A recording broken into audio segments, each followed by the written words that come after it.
आपका बहुत शुक्रिया, धन्यवाद होगा। मैं एक विडो लेडी हूँ, तो मैं अकेली रहती हूँ। क्या कहते, मुझे दिक्कत ना आ जाए। मुझे पहले भी पैनिक अटैक आ चुका है, 3 साल पहले, 3-4 साल पहले आ चुका है। मेरी बेटी ही है, मैरिड है दिल्ली में। तो मैं अकेली रहती हूँ अपने डॉगी के साथ। क्या कहते, मुझे कोई प्रॉब्लम ना आ जाए, इसलिए मैंने आपके पास रिक्वेस्ट करी। तो नमस्कार जी, आपका स्वागत है पंजाब साइकोएनालिसिस के यूट्यूब चैनल पे। मैं आपका होस्ट हूँ डॉक्टर जिम्मी अंगर। और अभी हमें एक प्रश्न आया है जो कि एक कॉलर ने हमसे पूछा है।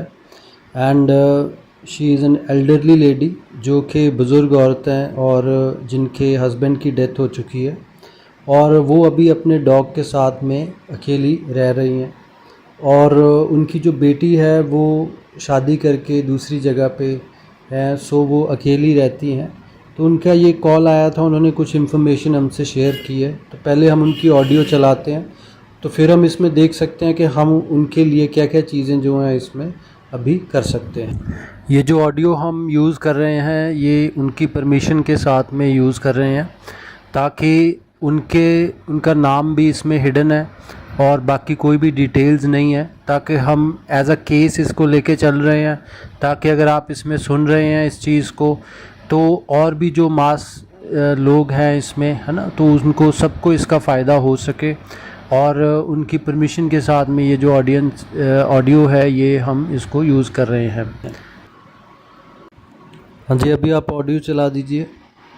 मैं बस इतना ही पूछना चाहती थी कि मेरी थोड़ी ना इन दिनों में ना तबीयत बिगड़ जाती है। लेफ्ट साइड पे ना बहुत सारा असर सा पड़ जाता है कि जैसे मैं अभी गिर जाऊंगी, मेरे में जान नहीं है, मैंने लेटना है, मुझे कोई बुलाए ना। मैं खाना है तो मेरा खाना को बना के आगे दे दे तो मैं खा लूँ, नहीं तो मेरा मन नहीं करेगा। भूख लग रही होएगी तो दिल नहीं करेगा। अब ऐसा है कि कुछ दिनों से ना मेरी लेफ्ट साइड में इफेक्ट पड़ रहा। हाँ, कभी घुटना सीधा करना, कभी घुटना सीधा, जैसे जान नहीं है, कड़ कड़ कड़ कड़ कर रहा।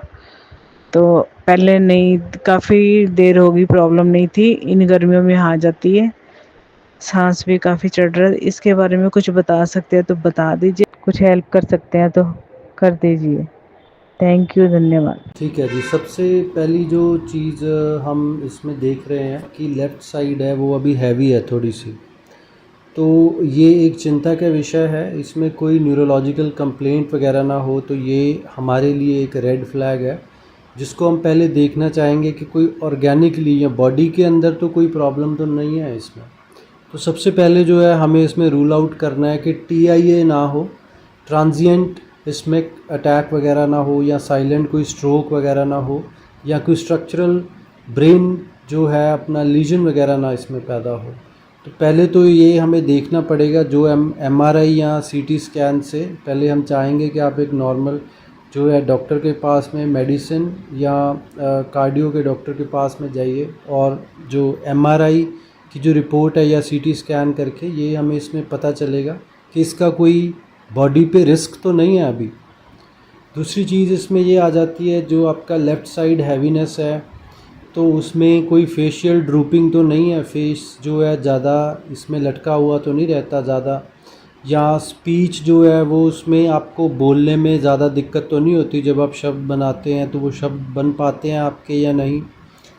फिर है आपकी कोई मोटर वीकनेस, हाथ वगैरह में न्यूरो का कोई प्रॉब्लम ना हो, अगर आप चीज़ें कर रहे हैं उसमें दिक्कत तो नहीं आ रही है।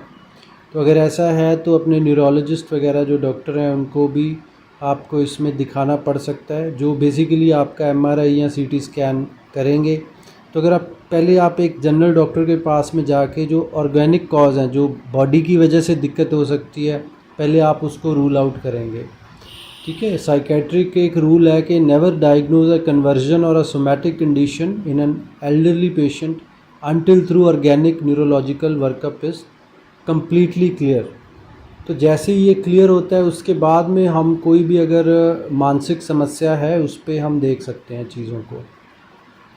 तो जो आपने अभी हमें बताई हैं चीज़ें, जिसमें एक है कि सांस जो है वो उखड़ जाती है इसमें, है ना। और पैनिक अटैक वगैरह का हिस्ट्री है, पहले आ चुका है। लॉस ऑफ इंटरेस्ट है, डेली एक्टिविटीज़ में अभी आप उतना फील नहीं कर पा रहे हैं कि इंटरेस्ट रह गया है इसमें।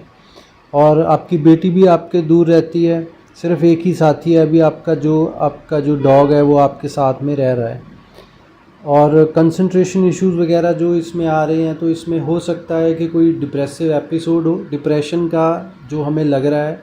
तो अगर सोमैटिक इक्विवेलेंट्स के साथ में आ रहा है तो 6A70 जो कोड है ICD-11 का, अगर आप किसी भी साइकेट्रिस्ट के पास में जाते हैं तो ये कोड इसमें काम में आएगा, 6A70।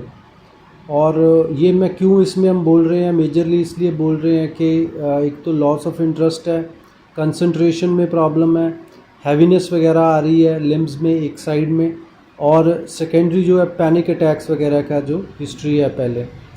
फिर है कि अगर पति की डेथ को काफ़ी समय हो गया है, 6 महीने से ऊपर हो गया है, और फिर भी कंडीशन बनी हुई है, तो फिर इसमें प्रोलॉन्ग्ड ग्रीफ डिसऑर्डर हो सकता है। इसका कोड है 6B42। तो ये भी इसमें हो सकता है कि जहाँ पे आप ज़्यादातर एक ही जगह पे पड़े रहना और ज़्यादा काम को दिल ना करना, लोगों से मिलना जुलना ना हो पाना, ये इसमें हो सकता है। और अगर आप बाहर जाते हैं तो थोड़ा सोशली आप कम महसूस करते हैं, और पैनिक जो अटैक वगैरह है उसका सिम्टम्स वगैरह जो है बने रहते हैं। तो अभी तक ये है कि मैं चाहूँगा कि अगर आपके आसपास में, अगर आप चंडीगढ़ में हैं तो GMCH वगैरह जो 32 है, या नॉर्मल कोई सिविल हॉस्पिटल वगैरह भी होता है, तो साइकेट्रिक डिपार्टमेंट जो मनोरोग विभाग है, 10 रुपये की पर्ची से बाद में आप वहाँ पे जो कोई भी आपको साइकोलॉजिस्ट या कोई काउंसलर मिलता है तो उससे आप बात कर सकते हैं। और बॉडीली डिस्ट्रेस डिसऑर्डर हो सकता है, बट ऐसा हमें लगता नहीं है, और ज़्यादातर डिप्रेसिव हो सकता है, प्रोलॉन्ग ग्रीफ ही हो सकता है ये इसमें। एक दो चीज़ें जो हमें अभी करनी है क्लियर कट ये रहेगा कि आपको ना अपने शॉर्ट टर्म टास्क दिन के बनाने पड़ेंगे, जिसमें अगर आपने 5 या 10 कोई टास्क इसमें बनाए हैं, जैसे उठना, खाना बनाना, फिर इसमें है कि डॉग को खाना देना, फिर साथ में उसको थोड़ा घुमाने लेके जाना, या ये हर एक चीज़, एक जो छोटी छोटी चीज़ है ये एक टास्क है। तो आपने एक नोटबुक लगा लेनी है, वो टास्क जो है रोज़ का इसमें लिखना है। मतलब मूव करना ज़रूरी है इसमें, इधर उधर जाना वो इसमें ज़रूरी हो जाएगा। जब आपका ये खदशा निकल जाएगा कि बॉडी तंदुरुस्त है, ऑर्गेनिकली कोई प्रॉब्लम नहीं है, उसके बाद में आप इस चीज़ को कर सकते हो, ठीक है। और एक दो चीज़ें और है कि इसमें आपको जो अपने कोई भी दोस्त हैं आसपास, तो जो आपको मोटिवेट करते रहें, आपके साथ में जाएं। एक सोशल कनेक्शन इस उम्र में बहुत ज़रूरी होता है, जो आपकी हालचाल पूछते रहें।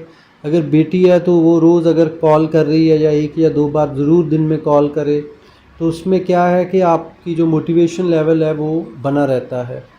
तो सोशल कनेक्शन इम्पॉर्टेंट है, जो हम इसमें बात करेंगे मोस्टली। फिर इसमें आ जाता है कि अगर आप खाना खा रहे हैं तो वो थोड़ा जो जीभ को पता लगे इसमें, वैसा आप जो है खाना इसमें ज़रूर लीजिए, ताकि we are looking forward towards the day. अगर आप घर पे हैं तो कोई शो वगैरह ज़रूर देखिए, जो टीवी वगैरह का है वो भी आप इसमें रखिए, जो मोस्टली मॉर्निंग आरती वगैरह के साथ शुरू हो, या आप कोई भी जो धार्मिक चैनल वगैरह देख सकते हैं। दिन भर में ये है कि रात का आपका स्पेसिफिक होना चाहिए कि 8 से 10 में मैं यही चीज़ों को करती हूँ। जितना आपका रूटीन अच्छा रहेगा, उतना आपका जो मानसिक सेहत है वो अच्छी रहेगी। और फिर है कि जो बॉडी है इसमें मोस्टली सोमैटिक रिस्पॉन्स पे होता है। तो अगर इसमें आपका ग्रीफ है ना, माइंड एंड बॉडी जो है वो दोनों में ही ग्रीफ रहता है, दुख दोनों में ही रहता है करके, तो उनके लिए आप जैसे रोज़ एक अपनी चिट्ठी उनके लिए रोज़ लिखनी शुरू कर दीजिए, जिसमें आप उनको प्यारे और फिर उनका जो है नाम इसमें लिख सकते हैं। 1-2 पेज चिट्ठी के रोज़ आपने लिखने हैं, ताकि जो आपके अंदर से जो दुख है, दर्द है, वो इसमें बाहर निकलना शुरू कर दे। क्योंकि अगर कोई सुनने वाला नहीं है तो फिर इसमें ये है कि लिख के भी इन चीज़ों को किया जा सकता है। इतना सब कहते हुए बाकी आपको पता है कि जो अगर बाहर जाना है, मंदिर जाना है, गुरुद्वारा जाना है, कहीं पे भी आपने जाना है, वो सिर्फ ये सोच के जाना है कि अगर मुझे 40-50 मिनट दिन के बाहर रहना है तो मुझे अच्छा महसूस होना शुरू हो जाएगा। सो आई हैव टू मूव, चलना फिरना जो है इसमें ज़रूरी है। और फिर इसमें एक बार लास्ट में कहूँगा कि ऑर्गेनिकली आप इसमें एक बार MRI CT स्कैन आपने करवाना है, ताकि वो जो लेफ़्ट साइड हैवीनेस है उसको हम क्लियर कट देखा जा सके, है ना। और एक चीज़ मैं और बोल दूं कि ये सिर्फ एजुकेशनल पर्पसेस के लिए हम ये वीडियोस वगैरह इसमें बनाते हैं, ये कोई डॉक्टर एडवाइस नहीं है। और ये हमने इसलिए बनाया है कि वो उन्होंने बोला कि अगर आप हमें 1 या 2 लाइन बोल दो, तो उसके लिए ये हम जो सारी चीज़ है इसमें हम जो वीडियो के रूप में ये इसमें बना रहे हैं।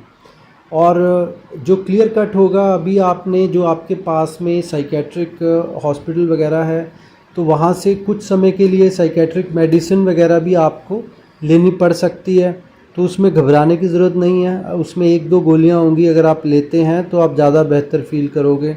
और साथ में जो है वहाँ पे अगर काउंसलर या साइकोलॉजिस्ट मौजूद है, अगर आप उनको भी ये सारी चीज़ें इसमें बता रहे हो, तो फिर ये है कि आपके साथ में बात करने वाला, आपको समझने वाला कोई आपको मिल सकता है। और हैंडल है @Dr. जिमी अंगद सिंह। अगर आपके और भी ऐसे कोई प्रश्न है आप इसमें पूछ सकते हैं। इतना कहते हुए आपसे इजाज़त लेते हैं। धन्यवाद।